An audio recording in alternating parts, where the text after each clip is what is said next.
Vamos a grabar en esta computadora. Excelente. Pues bueno, hermanos, esta es la clase número 3 del curso Doctrinas de la Gracia y en esta ocasión vamos a estar viendo el primer punto de las Doctrinas de la Gracia. Hemos estado observando, hermanos, tuvimos una base y estuvimos observando el libro de Génesis, solamente los primeros 3 capítulos acerca de Génesis.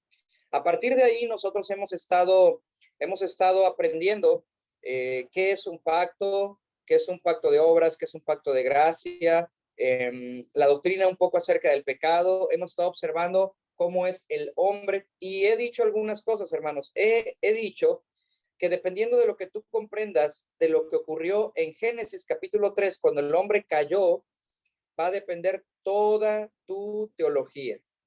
Si tú crees que el hombre ciertamente murió, es decir, completamente ha muerto, no solamente físicamente, sino que también espiritualmente, el hombre ha muerto espiritualmente, físicamente, en todos sus sentidos, va a cambiar la forma en que observas el pecado en el hombre y su disposición espiritual hacia con Dios.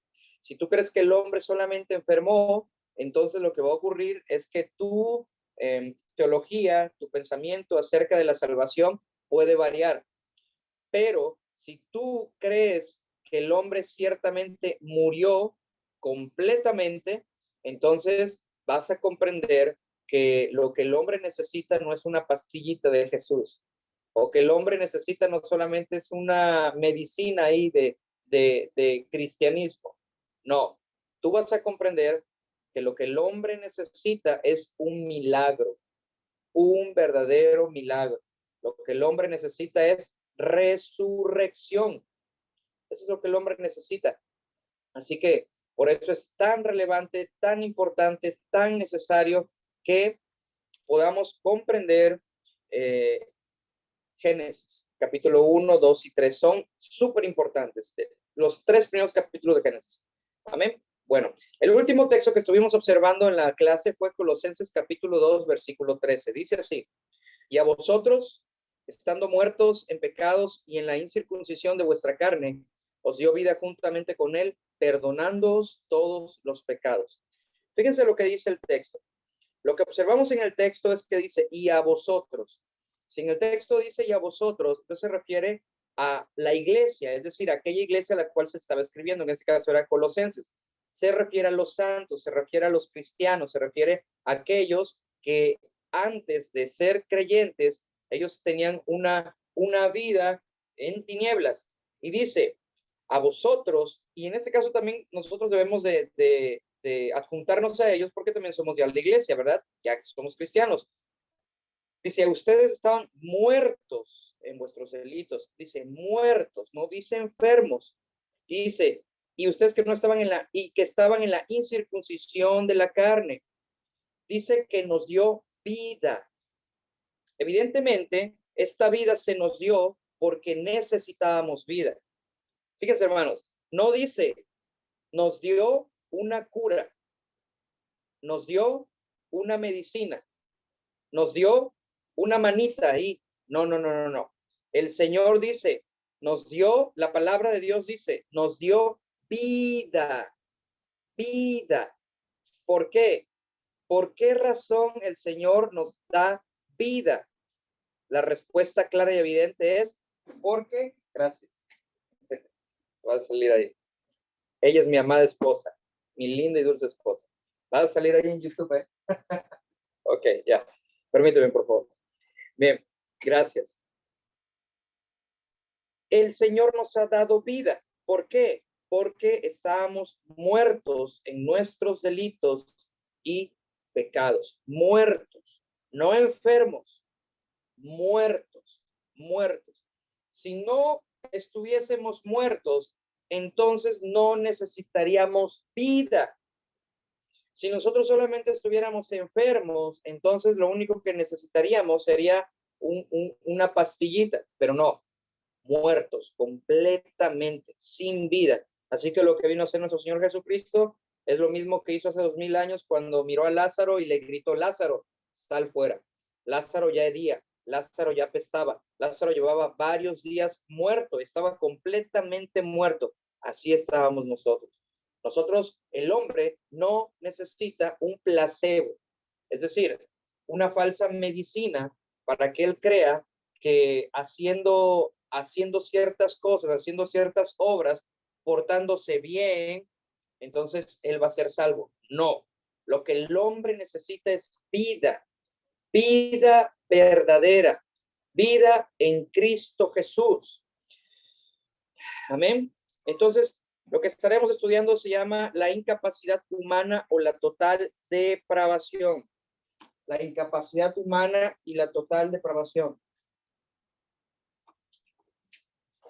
¿Ok?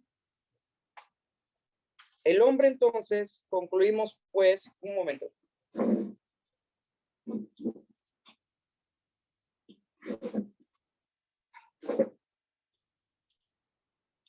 El hombre pues entonces es incapaz de hacer algo por sí mismo. Él no puede hacer algo para obtener su propia salvación. Para poder tener comunión con Dios se requiere entonces de un milagro. Ezequiel capítulo 37. Fíjense lo que dice. Ezequiel capítulo 37.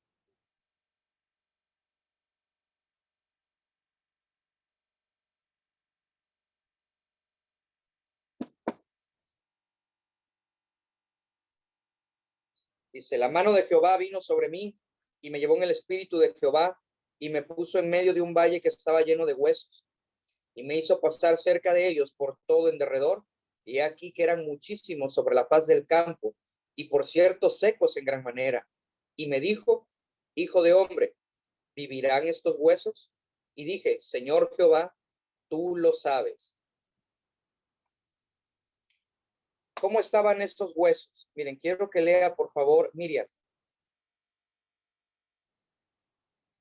Miriam, ¿puede leer lo que sigue, por favor? A partir del versículo 3.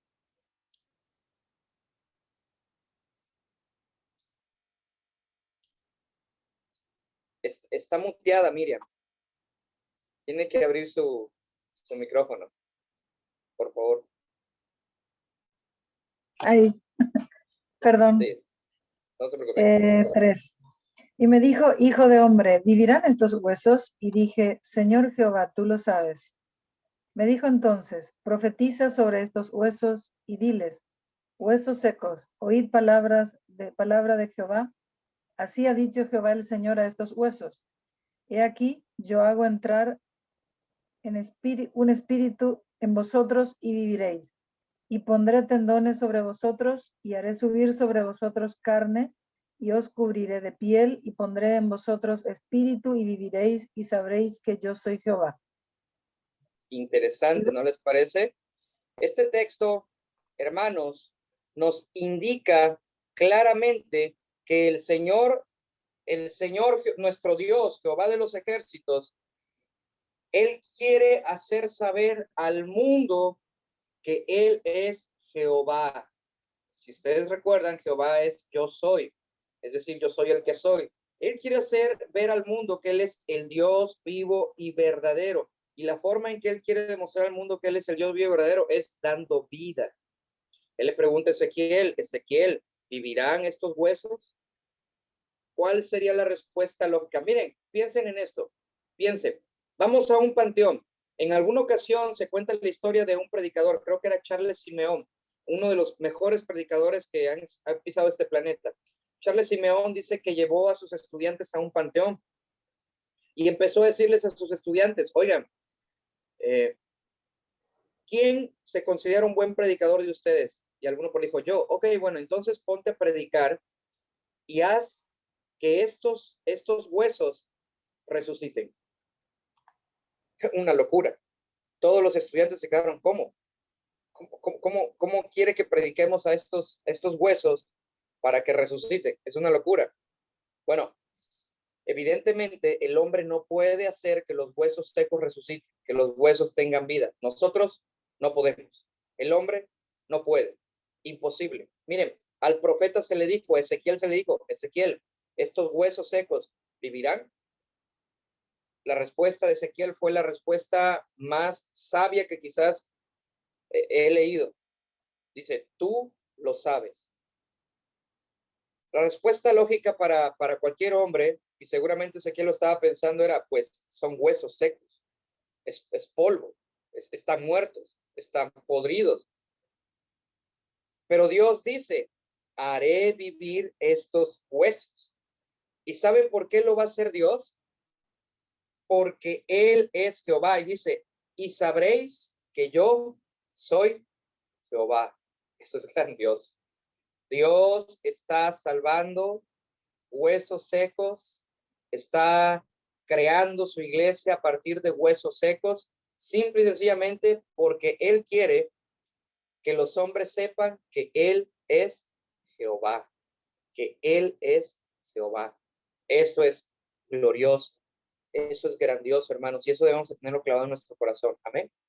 Bueno, el hombre entonces no puede acudir a Dios. El hombre no puede acudir a Dios. Gerardo Cruz, ¿puedes leer Juan 6:44?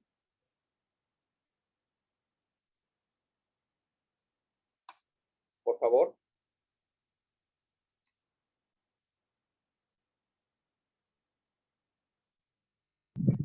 Dice, ninguno puede venir a mí, si el Padre que me envió no le trajere, y yo le resucitaré en el día postero. Amén.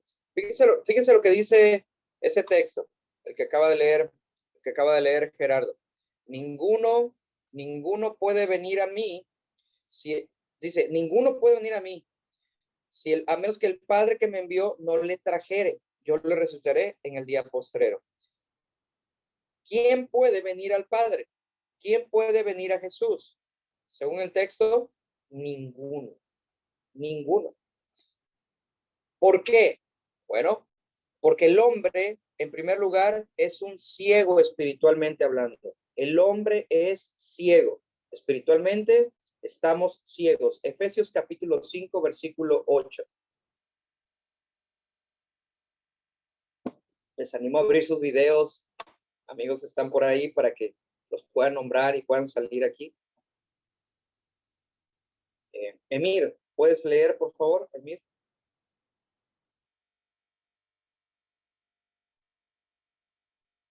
Efesios 5:8. Sí, por favor. Porque en otro tiempo erais tinieblas, mas ahora sois luz en el Señor, andad como hijos de luz. Bien. Porque en otro tiempo, dice, erais tinieblas, pero ahora sois luz, andad como hijos de luz. Cuando nosotros leemos las palabras tinieblas, es un sinónimo de ceguera espiritual. Fíjense lo que dice 2 Corintios 3:16. 2 Corintios 3:16 dice así, pero cuando alguno se vuelve al Señor, el velo es quitado. 2 Corintios 3:16, cuando alguno se vuelve al Señor, lo que ocurre es que el velo es quitado. Cuando hablamos de un velo es algo que tapa los ojos. Si tú tienes tus ojos tapados, pues obviamente no ves. Es lo que nos está enseñando las escrituras. No podíamos ver, no podíamos observar, no podíamos ir a Cristo Jesús. ¿Por qué? Porque éramos ciegos. Miren lo que dice Hechos 26:18. Hechos 26:18. Por ahí vi a Luis, Mago y Toño. ¿Están por ahí? ¿No? Antonio. A ver, está Alma. Ok, Alma, ¿puede usted, por favor? Ahora sí, ya los vi. ¿Puede usted, por favor, Alma, leer Hechos 26:18? Dice así, para que abra sus ojos, para que se conviertan de las tinieblas a la luz y de la potestad de Satanás a Dios, para que reciban por la fe que es en mí perdón de pecados y herencia entre los santificados. Amén. Observen cómo comienza el texto. Dice, para que abras sus ojos. ¿Cómo? ¿No tenemos nuestros ojos abiertos? Según el texto, no. Antes de Cristo, todos teníamos como que la vista cerrada, nuestros ojos cerrados. ¿Por qué? Porque éramos ciegos. Les cuento brevemente algo personal. Cuando mi Señor me permitió conocerlo, hace ya más de una década, yo siempre le he dicho pues a con quien comparto de repente, que yo sentí que como que ahora podía ver en Full HD. Los colores, el cielo, como que todo de repente era más colorido, más bonito, literalmente, físicamente. Pero espiritualmente hablando, esto ocurre. Antes éramos ciegos, teníamos un velo, como si nuestros ojos estuvieran cerrados. Pero una vez que Cristo vino a nosotros, nuestros ojos fueron abiertos. Ahora sí, Antonio, ¿puedes por favor apoyarnos? Hermano Antonio, ¿puedes apoyarnos por favor con Juan 9:39?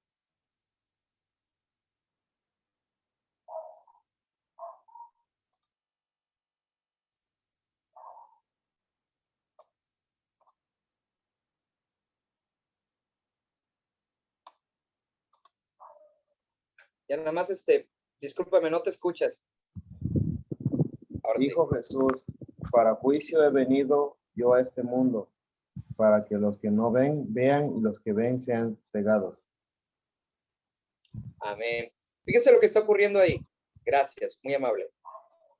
Fíjense lo que está ocurriendo ahí. El Señor Jesucristo dice lo siguiente: vine a este mundo para juicio, y dice, para que los que no ven. ¿Cómo que para que los que no ven? ¿Se refiere solamente a aquellos que son ciegos físicamente? No, está hablando de los ciegos espiritualmente, para que aquellos que no ven espiritualmente, es decir, todos los que están ciegos, podamos ver. Y en este sentido, para los que ven, se vuelvan ciegos. Ahí se está refiriendo obviamente a aquellos que creen ver, que son los fariseos, ¿verdad? ¿Por qué el hombre entonces no se puede acercar a Dios? Bueno, porque el hombre es ciego, pero no solamente porque es ciego, sino porque el hombre es sordo espiritualmente. Vean lo que dice Ezequiel 12:2. Vamos a ver muchos textos, hermanos, el día de hoy. Ezequiel 12:2. Dice así: hijo de hombre, habitas en medio de la casa rebelde. Tienen ojos para ver y no ven, oídos para oír y no oyen, porque son una casa rebelde. Y Zacarías 7:11 dice: pero ellos rehusaron escuchar y volvieron la espalda rebelde y se taparon los oídos para no oír. Alguien más que está por ahí, Jamie, por ejemplo, que está por ahí, o Edgar, si pueden abrir su video para que los invite a leer. Mateo 13:15 dice así: porque el corazón de este pueblo se ha vuelto insensible y con dificultad oyen con sus oídos y sus ojos han cerrado, no sea que vean con los ojos y oigan con los oídos y entiendan con el corazón y se conviertan y yo los sane. Es claro y evidente que no solamente somos ciegos, sino que también somos sordos. Juan 5:37. Edgar, ¿estás por ahí? Juan 5:37. No sé si están por ahí. Bien, dice, también el Padre que me envió ha dado testimonio de mí. Nunca habéis oído su voz, ni habéis visto su aspecto, ni tenéis su palabra morando en vosotros, porque a quien él envió, vosotros no creéis. Todo aquel que no puede creer, todo aquel a quien Jesucristo no trae a la vida eterna, simple y sencillamente no puede oír. No, ¿por qué?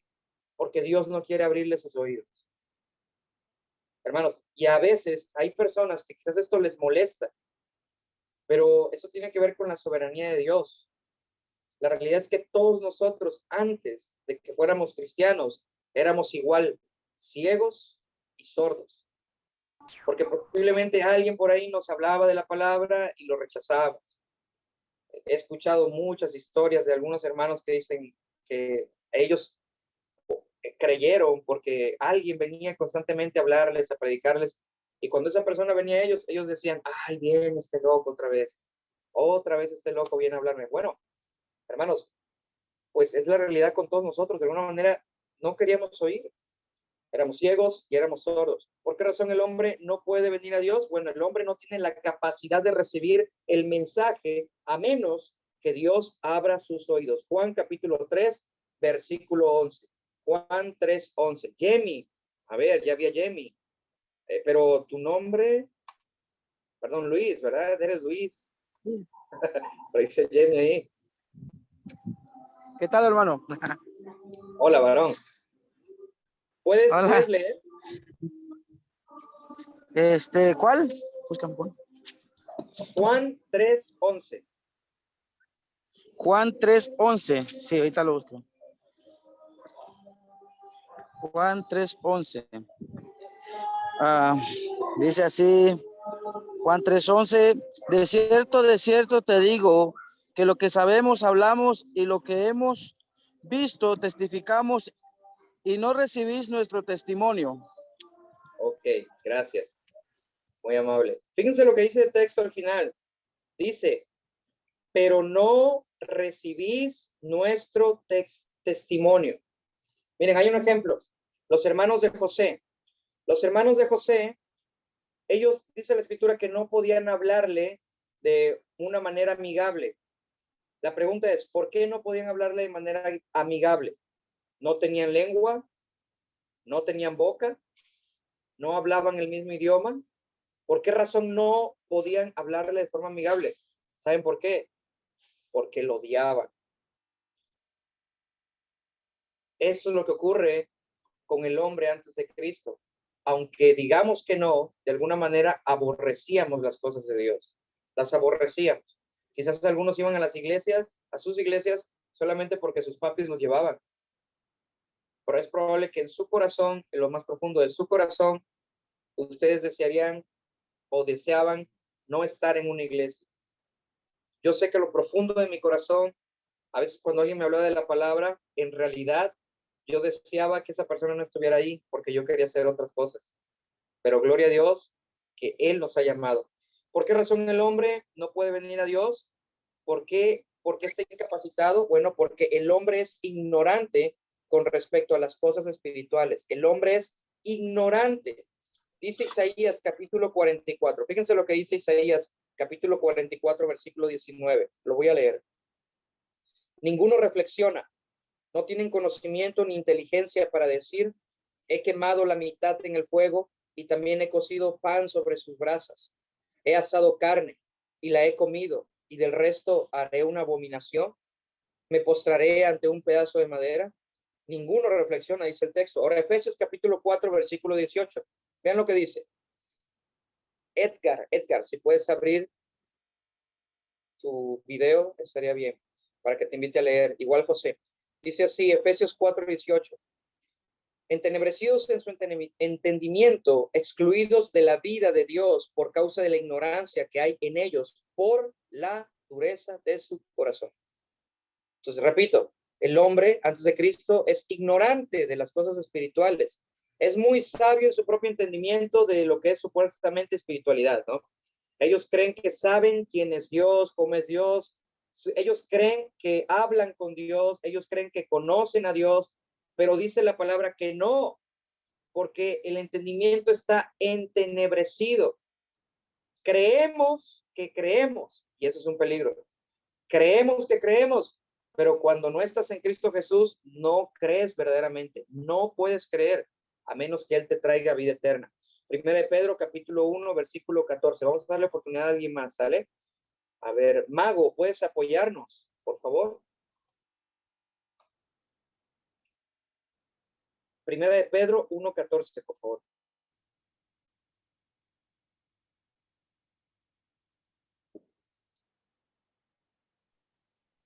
Dice, como hijos obedientes, no os conforméis a los deseos que antes teníais estando en vuestra ignorancia.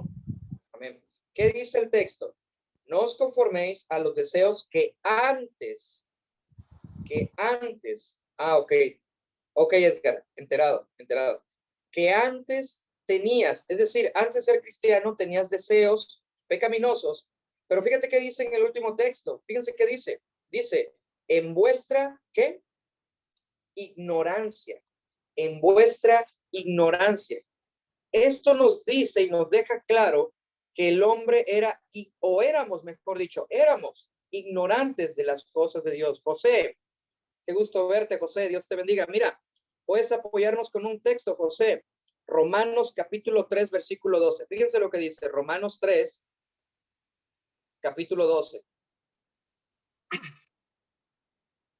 Así dice, Romanos 3:12. Todos se desviaron, a una se hicieron inútiles. No hay quien haga lo bueno, no hay ni siquiera uno. Amén. ¿Observaron ese texto, hermanos? Es uno de los textos, de alguna forma, más complejos y difíciles. Imagínate decirle a alguien, oye, es que tú crees que conoces a Dios, pero en realidad eres un inútil. Yo creo que nos ganaríamos un puñetazo en el ojo, posiblemente, ¿verdad? Sin embargo, aquí lo dice, hermanos, Romanos 3, Romanos 3, versículo 12, dice, todos se desviaron, a una se hicieron inútiles. No hay quien haga lo bueno, no hay ni siquiera uno. Este texto, hermanos, de verdad que de alguna forma nos humilla. Es la palabra de Dios. Entonces, debemos de observar, hermanos, que esta verdad es bíblica. El hombre, número 1, está muerto. Número 2, es ciego espiritualmente hablando. Número 3, el hombre es sordo también espiritualmente hablando. Y número 4, el hombre es ignorante de las cosas de Dios. Ahora, todo esto ocurrió porque Adán decidió abrazar el pecado. En vez de obedecer a Dios, Adán decidió desobedecer y obedecer a Satanás. Entonces él se esclaviza a Satanás y su volición, su voluntad queda esclavizada. Ahora, aquí vamos a entrar en un punto, un terreno que es un poquito difícil de andar. Y con esto ya estamos con la segunda mitad ya del estudio, a punto casi de concluir. Hoy va a ser breve, hermanos. Hoy en día hay un debate que es acerca del libre albedrío. Les animo, si pueden buscar por ahí por internet, hay unos buenos libros acerca del libre albedrío y les recomiendo específicamente un sermón del pastor Charles Spurgeon. Ahí sí pueden apuntar, por favor. El predicador se llama Charles Spurgeon, imagino que ya varios lo conocen. Charles Spurgeon, uno de los predicadores más famosos de este mundo. Ya murió. Bueno, el hermano Charles Spurgeon tiene un sermón que se llama El libre albedrío, un esclavo. Repito, el libre albedrío, un esclavo. ¿Ok? De Charles Spurgeon. Ahora, hay otro libro que también les aconsejo leer. El libro es de Martín Lutero y se llama La esclavitud del arbitrio o del libero arbitrio. Martín Lutero escribió un libro que se llama La esclavitud del arbitrio, si no me recuerdo, o de la voluntad. Así lo busca, del arbitrio, del albedrío, Y en tercer lugar, si se quieren reír un rato, busquen por favor lo que dice la Biblia acerca del libre albedrío. Lo que dice la Biblia acerca del libre albedrío de Silver MR, de su servidor. Por ahí lo escribí, lo tienen en internet. Silver MR. Tienen que leerlo con paciencia, hermanos. No terminen enojados conmigo, por favor. Solo léanlo con mucha paciencia, hoja a hoja, página a página. Es muy pequeño de verdad y les puede ayudar para que después puedan imprimirlo. Lo dejé gratuito, lo pueden imprimir y se lo pueden regalar a alguien si quieren. Con mucha oración porque luego se enoja. Bien, Romanos capítulo, bueno, vean, entonces, ¿qué es el albedrío, hermanos? Es la volición, la voluntad. La pregunta es, ¿el hombre tiene voluntad? La respuesta es sí. El hombre tiene voluntad, tenemos voluntad, pero nuestra voluntad antes de Cristo era dominada. Fíjense lo que leímos apenas en 1 Pedro 1:14. En 1 Pedro 1:14 dice, como hijos obedientes, no os conforméis a los deseos que antes tenías. Antes teníamos ciertos deseos y todos podemos comprender que nosotros nos movíamos y hacíamos cosas según nuestros propios deseos. Es decir, nuestra voluntad era movida por nuestros deseos. Nuestras acciones eran movidas por lo que nosotros más amábamos, más queríamos. Esto significa que nuestra voluntad es esclava de nuestras emociones, pensamientos, sentimientos, cultura, deseos, pasiones. Como no estábamos en Cristo, esto significa que nuestra voluntad era esclava del enemigo, es decir, Satanás, del imperio de Satanás. Por tal, nuestra voluntad no era libre. Muchos creen y muchos dicen que tenemos libre albedrío, pero eso no es verdad, no lo es. Libre albedrío no existe como tal. ¿Por qué? Porque somos movidos, ya sea por pensamientos, filosofías, emociones, sentimientos, cosmovisión. Entonces, si no estás en Cristo, no tienes una libertad genuina de conciencia, de espíritu, no, sino que eres esclavo del pecado. Y así éramos antes. Éramos esclavos de Satanás. Y lo que nosotros creíamos que escogíamos libremente, en realidad era movido por nuestro pecado. Nuestro pecado nos movía a hacer acciones tremendamente pecaminosas. Entonces, no éramos libres, éramos esclavos, pero no éramos esclavos como Pablo. Pablo se dice doulos, ¿no? Esclavo, dulos, pero él se dice esclavo de Cristo. No, nosotros éramos esclavos antes de Cristo de Satanás. Entonces la pregunta es, ¿dónde pues queda tu libre albedrío? La respuesta es, no hay, no existe. Miren, cuando nosotros estudiamos el Génesis, observamos que Adán, él sí tenía, hermanos, de alguna forma tenía la posibilidad de escoger el bien o el mal. ¿Por qué? Porque Adán no había pecado nunca. Eso significa que él no era esclavo del pecado. Él no era esclavo del pecado. Entonces, Adán podía de alguna forma decidir, de alguna forma, fíjense, ahí sí, muchos dicen, decídete por Cristo. Lo que estamos viendo es que no, el hombre no puede decidirse por Cristo, por sí mismo. No puede, no puede. ¿Por qué? Porque es esclavo del pecado. Y el pecado jamás te hará decidir por Cristo, entre comillas. Si tú eres esclavo del pecado, si tú eres esclavo de Satanás, si tú eres esclavo de las tinieblas, y todo hombre que no está en Cristo es esclavo del mal.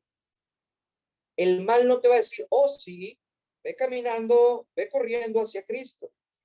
No, piensa. Todos nosotros de alguna forma sabíamos que la Biblia, la palabra del Señor, Jesucristo, la iglesia era algo bueno, ¿verdad? Lo sabíamos. Pero antes de Cristo no nos importaba. No nos interesaba. No, de verdad no nos interesaba. Fue hasta que Cristo hizo la obra en nuestro corazón que empezamos a caminar verdaderamente y que lo empezamos a amar. ¿Verdad que es así?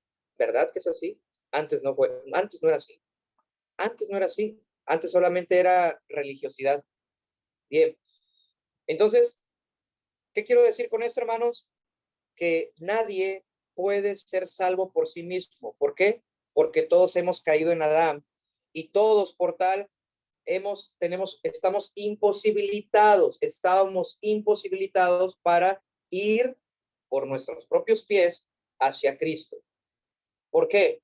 Porque nuestra volición, nuestro albedrío, nuestra voluntad fue esclavizada al mal, fue esclavizada al pecado. Así que Cristo tuvo que hacer un milagro y libertarnos.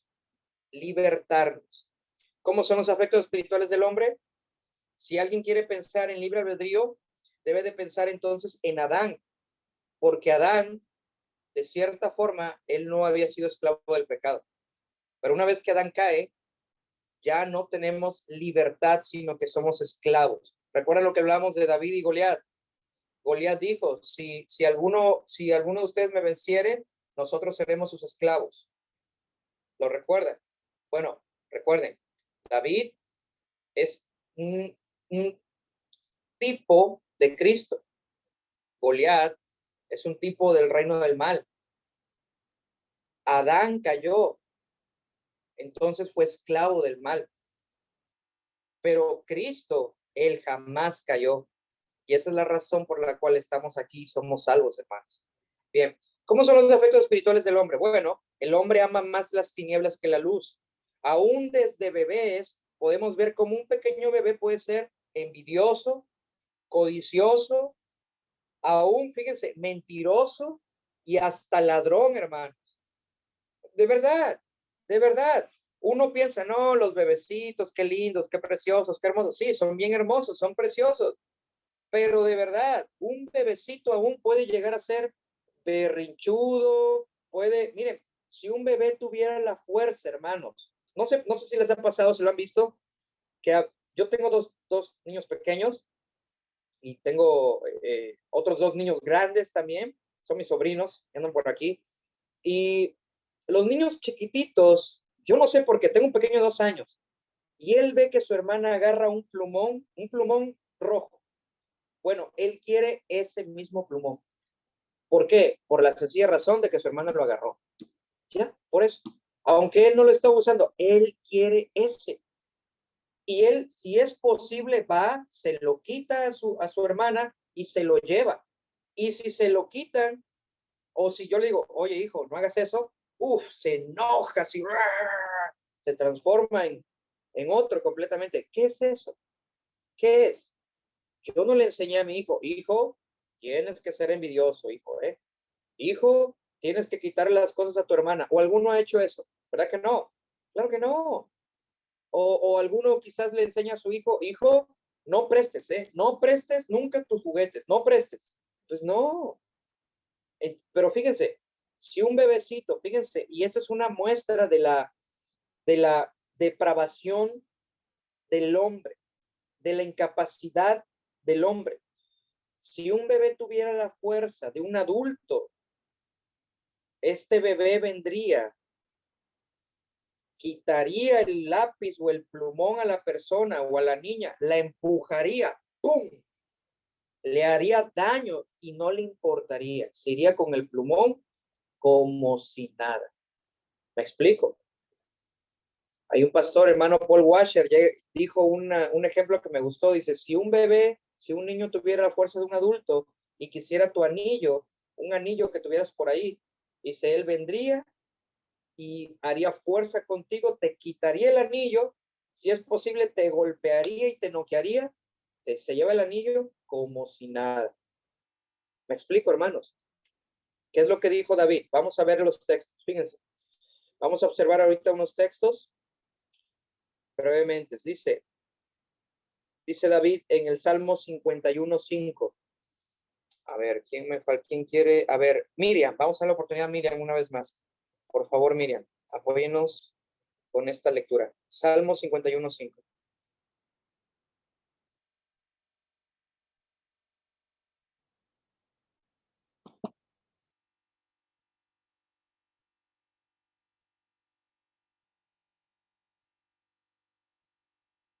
Salmo 51:5. Cuidado con su...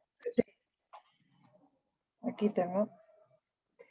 He aquí en maldad he sido formado y en pecado me concibió mi madre. Ok. David mismo dice, he sido formado en maldad y en pecado, porque David tenía una teología correcta, una teología bíblica. Él entendía que no era sin pecado. Él sabía que desde el vientre era pecaminoso. Ahora, este texto, hermanos, también les ayuda cuando vayan a evangelizar a un católico que les diga que María es sin pecado. Enséñenle este texto, nadie es sin pecado. Bien, todos somos seres caídos y por tal todos necesitamos a Cristo, todos. El hombre siente antipatía por naturaleza al Dios vivo y verdadero, no a un Dios de su imaginación, a un Dios de palo, a un Dios de mentira, a un Dios que él se inventa, no siente enojo, pero sí siente enojo al Dios de la Biblia, al Dios vivo y verdadero. A él sí, él está enojado con el Dios verdadero. Ellos, los hombres sin Cristo, pueden entrar a las iglesias, pueden levantar sus manos, pueden hacer como que oran, pueden cantar. Me ha tocado predicar en funerales y les pido, vamos a orar, vamos a cantar, y observo hombres que empiezan a levantar sus manos así, ¿no? Sí. Y se hacen los espirituales, ¿no? Así. No conocen al Señor, no lo conocen, pero lo hacen simplemente por mera religiosidad. Predico inconversos y veo inconversos que se quedan así, escuchando, fascinados. Yo sé que algunos sí, el Espíritu Santo hace la obra en su corazón, pero sé que otros solamente pueden ser mera religiosidad. Así es el hombre, hermanos. Ellos cierran sus oídos, tapan sus ojos, porque no aman al Dios de la Biblia. Aman a un Dios que les puede proporcionar riqueza, salud, prosperidad y cosas buenas, pero no al Dios de la Biblia que les dice, arrepiéntanse y crean, niéguense a sí mismos y vengan a mí. Vean lo que dice Juan capítulo 1, versículo 12 al 13. Y ahora lo que estamos viendo es la abolición del hombre. El hombre, ¿cómo son los afectos espirituales del hombre? Y ahora en este caso específicamente vamos a ver la voluntad del hombre. ¿Cómo es la voluntad del hombre? ¿Cómo es la voluntad del hombre?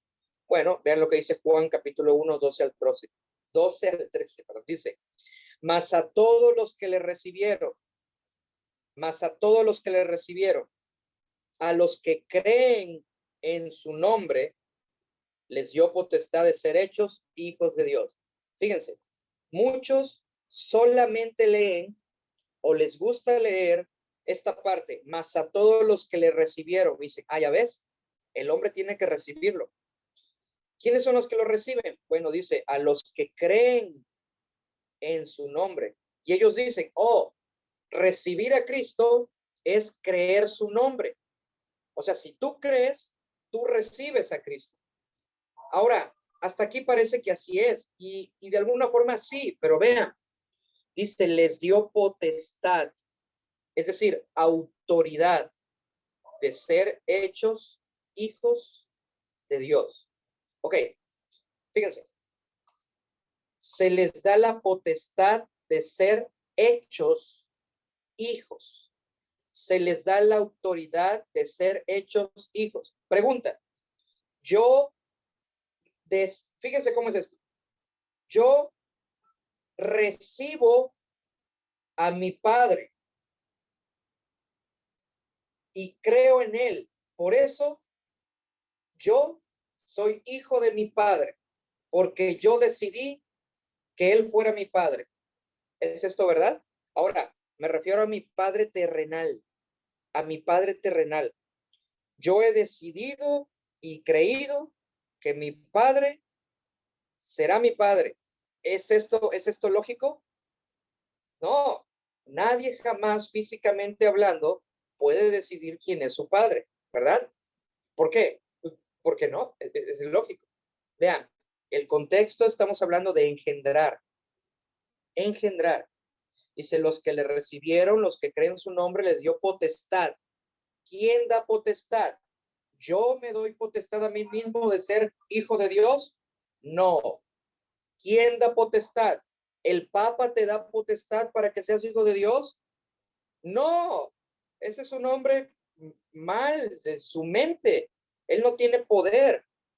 ¿Quién da potestad? ¿La iglesia da la potestad para que tú seas hijo de Dios? No, tampoco, ¿verdad? Observen. En el versículo 13 dice, los cuales, ¿quiénes son los cuales?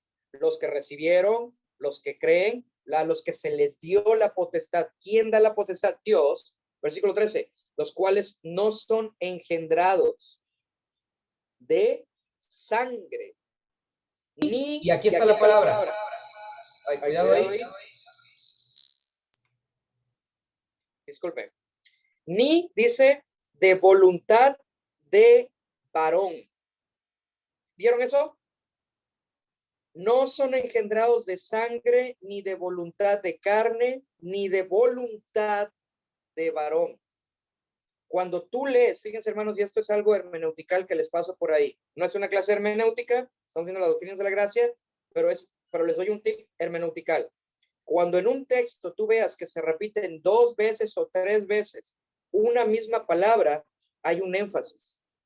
La palabra de Dios te está diciendo que observes esa palabra porque te quiere hacer un énfasis en esa palabra. ¿Cuál es el énfasis aquí, hermanos? Pueden observar. Vean lo que dice en el versículo 13. 2 veces se repite una palabra. Les voy a dar oportunidad a quien quiera, hermanos. Vean el versículo 13 y me digan cuál es la palabra que se repite.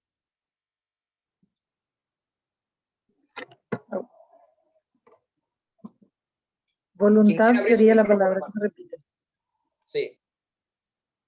¿Cuál es la palabra? Voluntad. Voluntad. Ahí está, ¿no? Está muy fácil, hermanos. La Biblia en realidad es más fácil de lo que creemos. Fíjense, 2 veces en el mismo versículo se lee la palabra voluntad. No son engendrados de sangre ni de voluntad de carne, sino de voluntad, ni de voluntad de varón. 2 veces, hermanos, ni de voluntad de carne, ni de voluntad de ¿qué? De varón. Y aquí ese sino, eso implica algo. No lo dice por tercera vez, pero está implícita la palabra. Sino, ¿a qué se refiere a sino? Pues a la voluntad. Sino a voluntad de quién? De Dios.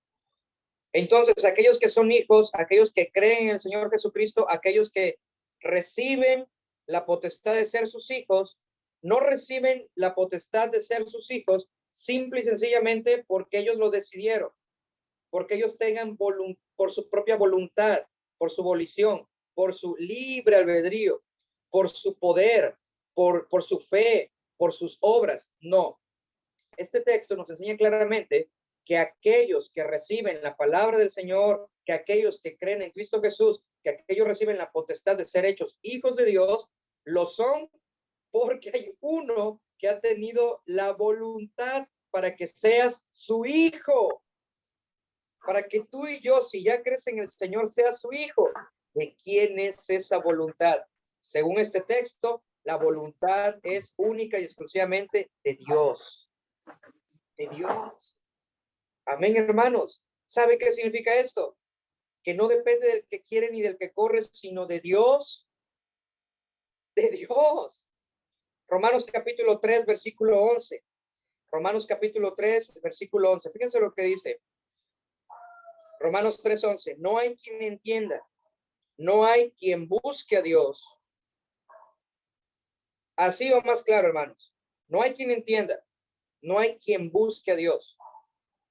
Juan capítulo 5, versículo 40. Alguien puede decir, bueno, y con esto estamos por terminar, hermanos. Con esto casi concluimos. Vamos muy bien.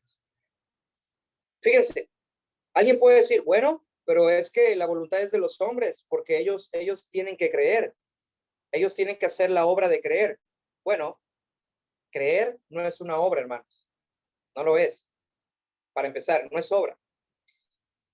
Además, el creer viene por el oír por la palabra de Dios. Entonces, el creer, todo viene de Dios, hermanos. Vean qué dice Juan 5:40. Juan 5:40. Dice así, le vamos a dar oportunidad. A ver, José, ¿quieres leer una vez más, por favor? Juan 5:40. Sí, pastor. Dice, ¿y no queréis venir a mí para que tengáis vida? ¿Ok? ¿Observaron lo que dice el texto? Ahora, por supuesto, les animo a leer el contexto, pero el Señor Jesucristo dice, y no queréis venir a mí para que tengáis vida. Esa es la realidad, hermanos, de todo ser humano. El ser humano, de alguna forma, mis amados hermanos, huimos a Dios. Estamos huyendo de Él. No es sino hasta que el Señor Jesucristo, por su sola gracia, nos permite que nosotros corramos hacia Él, que nos da nueva vida, que nos llama como Lázaro.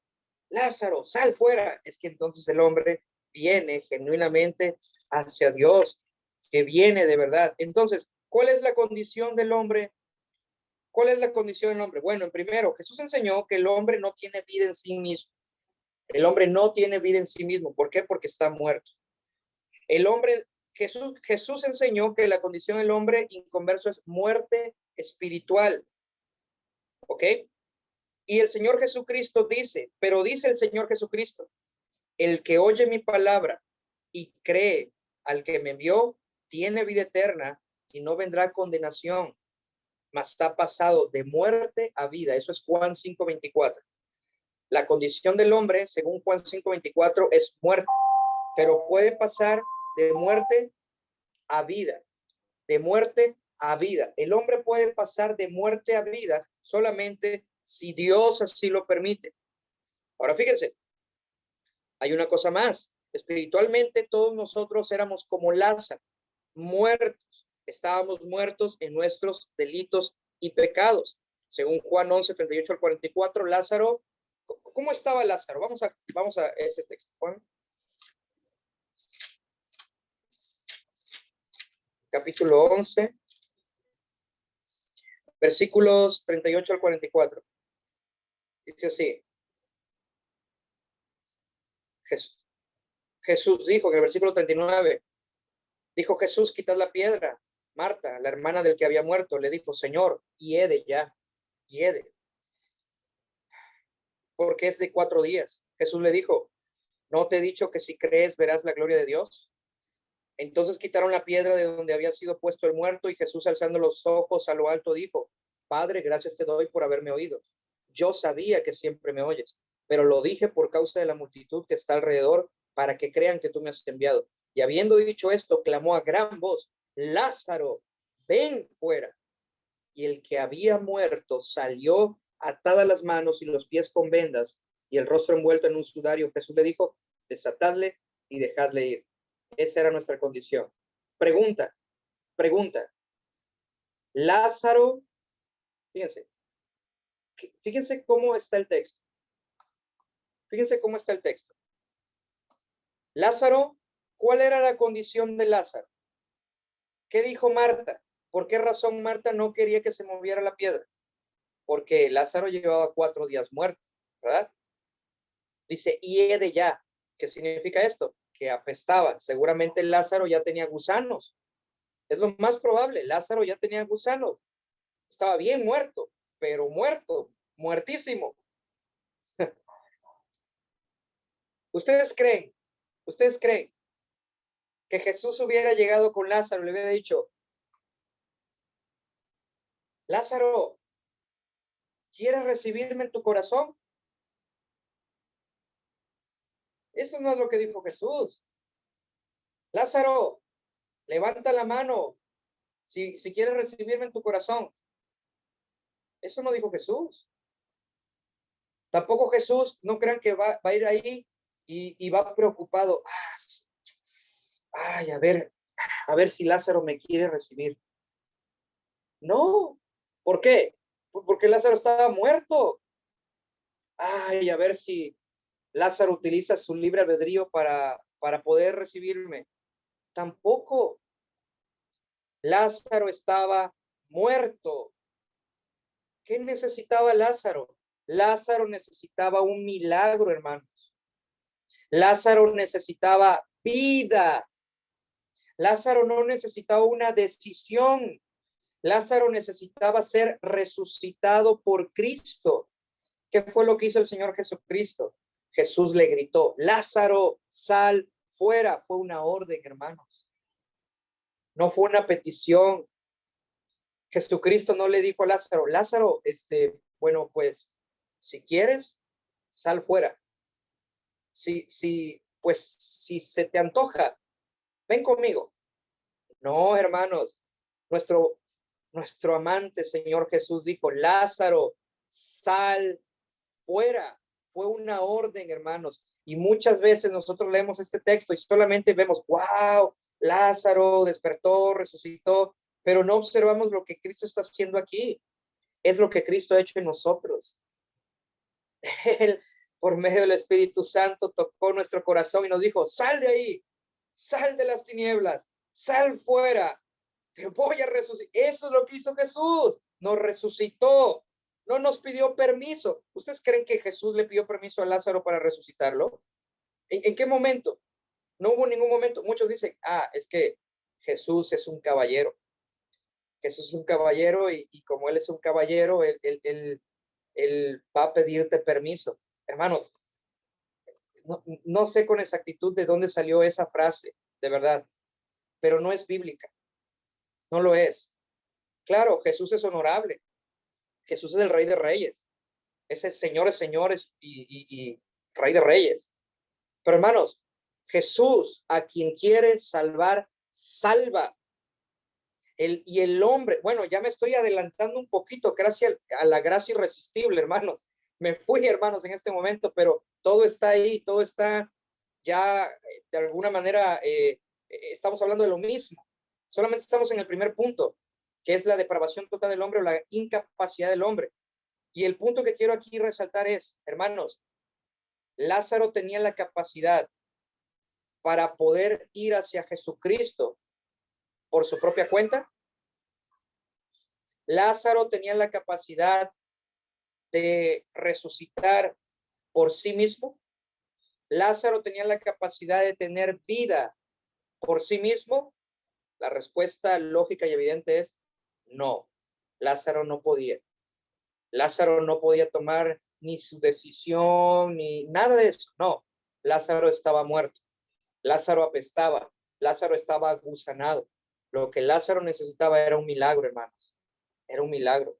Era que Dios, al igual que Ezequiel, dijera, profetiza, que estos huesos secos resuciten. Y eso fue lo que ocurrió con Lázaro, hermanos. Y eso fue lo que ocurrió con nosotros. Estábamos muertos en nuestros delitos y pecados, pero nuestro precioso Jesucristo nos dijo, sal fuera, sal fuera. Oh, hermanos, yo me gozo en esto, en saber que no es por mis fuerzas, en saber que no es por mi voluntad, sino que es por la voluntad de Dios, es por la voluntad de mi Padre. No es por mi propia voluntad, sino la voluntad de mi Señor. Si fuera por mis propias fuerzas, si fuera por mi propia voluntad,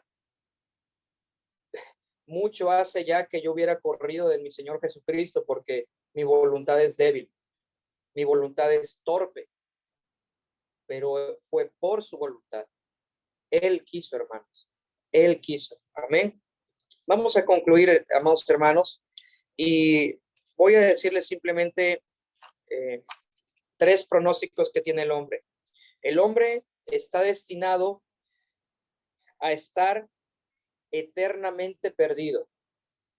Repito, el hombre por causa del pecado y por la desobediencia de Adán está destinado a estar eternamente perdido. Jesús le dijo a Nicodemo que solo los que son creyentes no se perderán y tendrán vida eterna. Por lo tanto, todos los incrédulos se perderán eternamente. Eso es Juan 3:16.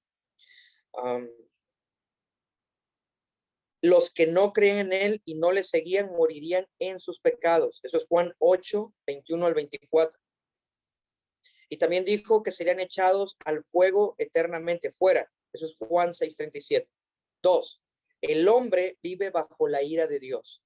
El hombre vive bajo la ira de Dios. Yo sé que muchos llegamos a decir, es que Dios te ama, Dios tiene un plan maravilloso para tu vida, pero cuidado con esa afirmación. Después quizás en un curso de evangelismo puedo extenderme, pero no, el hombre vive bajo la ira de Dios, hermanos. Juan el Bautista declaró a sus discípulos que debían poner su fe en aquel que es el novio de la iglesia. Eso es Juan 3:27. El Hijo, en cuyas manos el Padre ha colocado todas las cosas. Juan 3:31 al 35. Luego ofreció un contraste entre la situación de los que confían en el Hijo y los que lo desobedecen. El creyente tiene vida eterna, el impío no la tiene. El desobediente tiene permanente la ira de Dios sobre él. Eso es Juan 3:36. La ira de Dios sobre él. Juan 3:36. Por último, el hombre ya está condenado. Y con esto concluimos ahora sí. El hombre ya está condenado. Jesús enseñó que no fue enviado al mundo para condenar al mundo. Miren lo que dice Juan 3:17.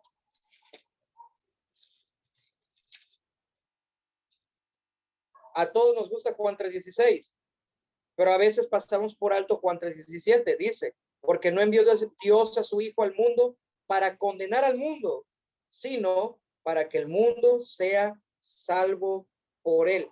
Pero fíjense, uno dice, ya ven, entonces el Señor Jesús no vino para condenar. Ok, es lo que dice. Pero fíjense lo que dice tan solamente unos textos después.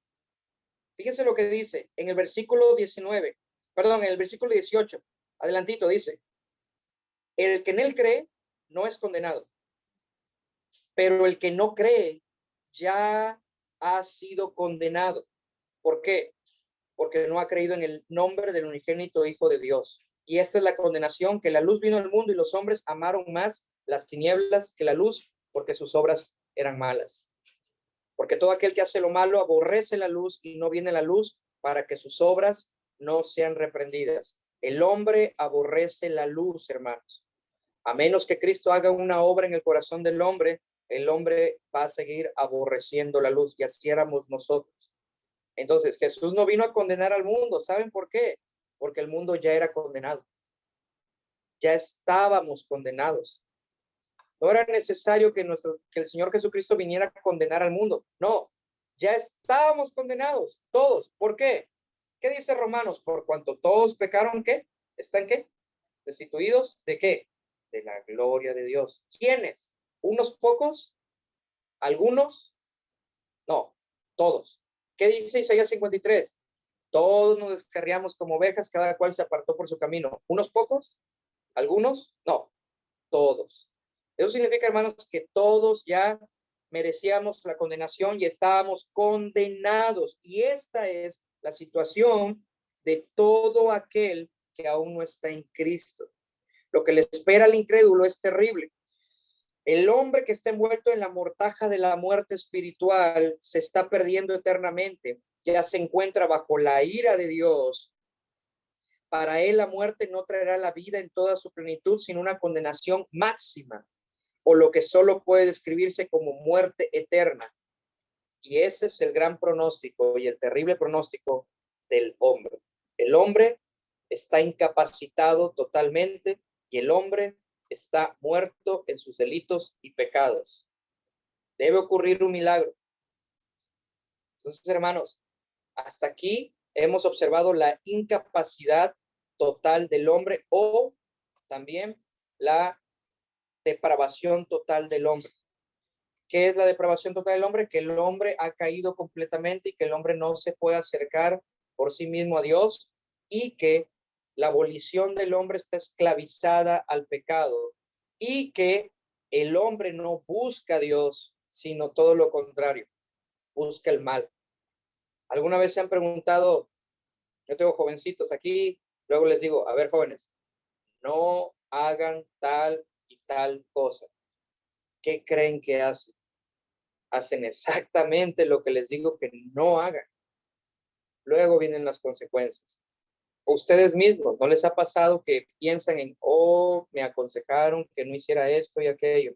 ¿Y por qué razón vamos y hacemos esto y aquello? Un niño, yo les digo a un niño, a mis hijos, bueno, no me ha tocado, pero si yo le digo a un niño, oye, no metas el dedo ahí porque te va a dar toques. ¿Qué creen que quiere hacer el niño? El niño tiene ganas de meter el dedo ahí donde les va a dar toques. Si yo agarro una cosa y le digo a un niño, esto no lo toques, no lo agarres, y lo dejo ahí a su alcance, ¿qué creen que va a ocurrir? Va a tener un deseo por agarrarlo. ¿Por qué creen? Por el pecado. Entonces, hermanos, lo que hemos observado es la total depravación del hombre, o la incapacidad humana. El hombre no puede venir a Dios a menos que Dios le diga que venga. El Señor Jesucristo nos dice muy claramente, no podéis venir a mí a menos que el Padre te trajera. Entonces, hermanos, si tú ya estás en Cristo, hermanos, hermanas, todos pueblos, pueblo de Dios. Cuando digo hermanos, me refiero a todos, ¿eh? Aquí no vamos a andar con esta ideología rara de género malvada y diabólica. Hermanos, pueblo de Dios, iglesia. El hombre no puede venir a Dios a menos que Dios lo traiga. El hombre no puede ser salvo por su propia voluntad o por su propia decisión, a menos que el Padre lo quiera salvar. ¿Y qué creen? Dios quiere salvar. Y aquellos a los cuales Él quiere salvar, Él los ha elegido. Y esto será la siguiente clase, la elección incondicional. Esta fue la tercera clase y esta fue la depravación total o la incapacidad humana. Y la siguiente clase será la elección incondicional. Recuerden, les encargué de tarea, vayan memorizando D, E, G, P. D, depravación total. La siguiente clase es E, elección incondicional. Amén, hermanos. Así que, bueno, espero les haya sido de bendición esta clase. Espero que traten de profundizar en los textos que les mandé, que les mandé por ahí. Y por favor, mediten en todo esto. Si ustedes meditan genuinamente en todo esto, les puedo asegurar que su evangelismo va a ser mejor. El otro día me subí a un camión. Créanme, por el conocimiento de las doctrinas de la gracia, ahora predico, a mi parecer, hermanos, siento más, ¿cómo les puedo explicar? Confianza en que si el Señor va a salvar a alguien, lo va a hacer aún a pesar de mis fallas, porque es lo que las doctrinas de la gracia me han enseñado. Y también, si alguien no va a creer, pues eso yo se lo dejo a Dios. Y ¿saben qué? Comúnmente cada vez que predico, hermanos, he notado muy buenas actitudes. Sí, a veces se enojan conmigo, me ha tocado gente que se enoja conmigo, que, no sé, se nota que quisieran golpearme o decirme alguna grosería o algo así, pero créanme, de verdad, como que ha sido muy pocas veces. De alguna forma, yo creo que las personas que notan que uno está predicando con autoridad, sabiendo que Dios es soberano, saben que estamos hablando la verdad. Y cuando alguien habla con la verdad, se nota, hermanos. Y Dios va a salvar a los que tenga que salvar. Amén, hermanos. Así que nos quedamos por el día de hoy hasta aquí. Vamos a darle pausa bueno, nos quedamos hasta aquí. Le doy pausa. Y esta fue la clase número 4.